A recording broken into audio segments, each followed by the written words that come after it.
คือchia chủng đưa rồi bọc rễ để cái chuyên tha cái cho tây nâng đắc làm bay và đánh một tục trong đấy cứ ria riang cà phê cùng oi cắt mà nô mong phê bị sai cho một hàng kì cứ tờ tua tại nhíu tờ tua tại mà nô tờ tua tại môi cho hàng kì từ mấy cái tiền sầm nang ở cho một trà đây là bom ôn cho một hàng mà cho luôn không có tiền cái đấy và bán khơi tây để kia cho ông chua và nấm bom ôn cũng ngó cứ chia chủng đưa một cái hơi kia cho tốt nơi đằng tàn tổ ba chủng đưa là bom ôn không ai dương phê khác quạt tròn yuan quạt tròn bỏ xì ma quạt tròn rồi cái chiết nô chia chủng đưa trong tư bản thân ôm bật trục trong đây đập bay tẹt môi tẹt liệp tẹt chơi ở môi cho hàng cho trong tư kết nọ niệm mất sinh nháoផលិតផលកូនខ្មែរបងប្អូនចង់បានគុណភាពសុវត្ថិភាពទំនុកចិត្តជឿជាក់លើផលិតផលកេណូថ្ងៃបាត់ខាងកូនប្អូននៅកន្លែងនឹងជឿទៅទៅចូលតែទីទៀវចូលសំណាងលៀបរបៀបថាលុយចូលហើយគេដាក់លុយជាមួយនឹងដល់ទៀតហើយថ្ងៃនេះគេចងនៅហ្នឹងមានអត្តន័យមួយទៀតគឺ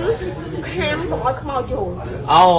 ខាមកុំឲ្យខ្មោចចូលមានតែមនុស្សហើយនឹងភ្ញៀវលៀបសំណាងចូលមកបានន័យថាការពារអមនុស្សទាំងដែរ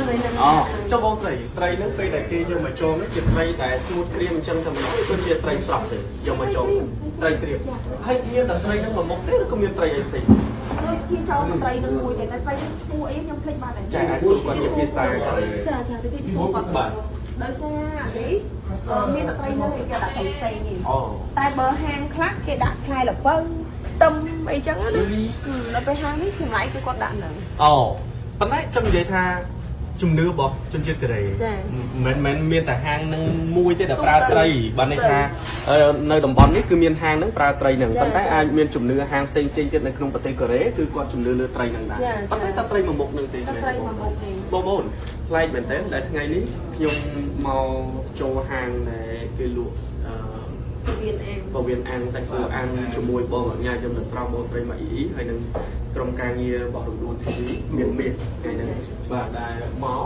ស្រាប់តែបងញ៉ាគាត់លេងឃើញត្រីនេះមុនដំបូងខ្ញុំអត់ចាប់អារម្មណ៍ដែរខ្ញុំឃើញគាត់ថតមកចំមុខខ្ញុំទៅស្វែងគាត់ថតខ្ញុំខំធ្វើ style ចេះគាត់ថាបងមិនថតកន្លែងទេបងថតត្រីហ្នឹងបងនិយាយលេងសើចអីមែនតើចង់និយាយថាត្រីនេះគឺជាប្រភេទត្រីមួយយ៉ាងដែលមើលទៅជាត្រីទឹកដៃត្រីសម្បត្តិផ្សេងប៉ុន្តែខ្ញុំសង្កេតឃើញហាងនោះមានច្រើនហាងផ្សេងអត់សូវមានមនុស្សទេតែហាងនោះមនុស្សណៃកន្លែងទៀតមើលតែមើលទៅដឹងហើយកំងជួគ្នាបងចាហាងនេះលក្ខណៈគេលក់ដូចជាពវៀនអាំងតែមុខនេះអត់មានអីច្រើនអាខ្លើមឆៅខ្លើមពវៀនគោអាំងជាប្រភេទសាច់គោបងស្រីបាទគេដាក់តុកអញ្ចឹងមានចក្រានមានអីគ្រប់ប៉ុន្តែអ្វីដែលយើងចាប់អារម្មណ៍នោះគឺចាប់អារម្មណ៍ទៅលើត្រីបាទដែលត្រីគឺជាប្រភេទត្រីក្រៀមហើយរូបរាងត្រីហ្នឹងបើនិយាយពីត្រីទឹកសាបយើងស្តៀងទៅនឹងត្រី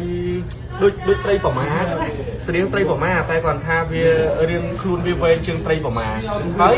គេយកចងដោយអំបោះដែលយើងមើលទៅដូចអំបោះសីមាអញ្ចឹងបាទមកដុំធំបាទដែលគេចងប្រតាក់មួយត្រីហ្នឹងហើយគេមានលុយកូរ៉េនៅនឹងទៀតបងប្អូនមើលទៅกระดาษប្រមាណនេះខ្ញុំមើលអត់ដឹងថាกระดาษប្រមាណនេះប៉ុន្តែត្រីហ្នឹងគឺគេចងពាក់កណ្ដាលខ្លួនហើយគេសំចុងឡើងទៅលើបងប្អូនឃើញ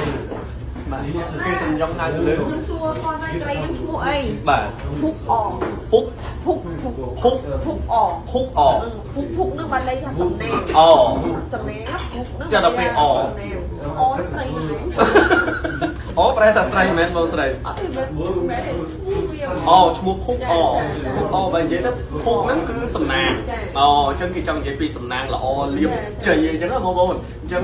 សម្រាប់បងប្អូនធ្លាប់មកលេងកូរ៉េឬក៏បងប្អូនដែលធ្វើការនៅប្រទេសកូរ៉េគឺគាត់ដឹងច្បាស់ហើយក៏ប៉ុន្តែសម្រាប់បងប្អូនដែលមិនដែលមកដូចជាស្ដេចដូចខ្ញុំអញ្ចឹងអត់ដែលមកកូរ៉េពីមុនមកទេនេះគឺជាលើកទី1ហើយអញ្ចឹងពេលដែលចូលមកក្នុងប្រទេសកូរ៉េហើយដល់ពេលយើងមកហាងមួយចំនួនឃើញគេចងត្រីក្រៀមដាក់នៅខាងក្នុងហាងគេយើងប្លែកដែរបងប្អូនព្រោះយើងអត់ធ្លាប់ដឹងអញ្ចឹងនិយាយថាបើជំនឿរបស់បងប្អូនខ្មែរយើងពេលខ្លះគាត់ចងយ័ន្តគាត់ចងបោះសីមាគាត់ចងរុក្ខជាតិនេះរុក្ខជាតិនោះជាជំនឿអញ្ចឹងទៅបណ្ដេញឧបទ្រពចង្រៃដើម្បីតាក់ម៉ួយតាក់លៀបតាក់ជ័យឲ្យម៉ួយចូលហាងច្រើនអញ្ចឹងទៅដល់ពេលយើងមកដល់ប្រទេសកូរ៉េបងប្អូនស្រាប់តែឃើញគេចងត្រីក្រៀមដែលត្រីហ្នឹងគឺទម្ងន់បើនៅស្រស់វិញប្រហែលជា1គីឡូជាងណាត្រីហ្នឹងគេចងដោយអំបោះដោយបងប្អូនឃើញដោយអំបោះសីមាអញ្ចឹងគេចងហើយគេប្រតាក់ទៅលើហើយគេមានតែគោលដំដើម្បីប្រតាក់អំបោះហ្នឹងហើយដាក់ត្រីនឹងស្រយកចុះមកក្រោមអញ្ចឹងមកនៅក្នុងនោះគឺគេមានដាក់លុយកូរ៉េមួយសន្លឹកនៅហ្នឹងបងប្អូនប្រហែល1000 1000គេ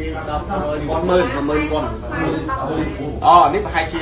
40000រៀលមែនទេបងស្រីបាទមួយស្លឹកហ្នឹងប្រហែលជា40000រៀលបើគិតប្រាក់រៀលយើងណាបាទហើយចូលទៅដាក់អញ្ចឹងដូចបងស្រីម៉ាក់អ៊ីគាត់សួរទៅតកែហាងមិញអញ្ចឹងនេះគឺជាជំនឿរបស់កូរ៉េដែលគេជឿថាគេចងត្រីនឹងដាក់ដើម្បីបដិញមុខទុកចង្រៃគឺរារាំងការពារកុំឲ្យអមនុស្សខ្មោចព្រាយបិសាចចូលមកហាងគេគឺទទួលតែភ្ញៀវទទួលតែមនុស្សទទួលតែម៉ូចូលហាងគេគឺមិនតាក់ទាញសំណាងឲ្យចូលមកច្រើននឹងជំនឿត្រីនឹងបងប្អូនម្ដងមែនទេពេលដែលយើងចូលមកដើរចូលមកហាងគេមកយើងដើរកាត់ត្រីនឹងបាត់ហើយបងប្អូនពិសេសអញ្ចឹងនេះគឺជាជំនឿប្លែកមួយដែលខ្ញុំចង់បង្ហាញបងប្អូននៅក្នុងប្រទេសកូរ៉េពេលដែលបងប្អូនចូលមកហាងមួយចំនួននៅក្នុងប្រទេសកូរ៉េបើបានឃើញត្រីដែលគេចងព្យួរបែបហ្នឹងបងប្អូនកុំឆ្ងល់គឺជាជំនឿរបស់គេហើយគេចងទុកនៅនឹងតែម្ដង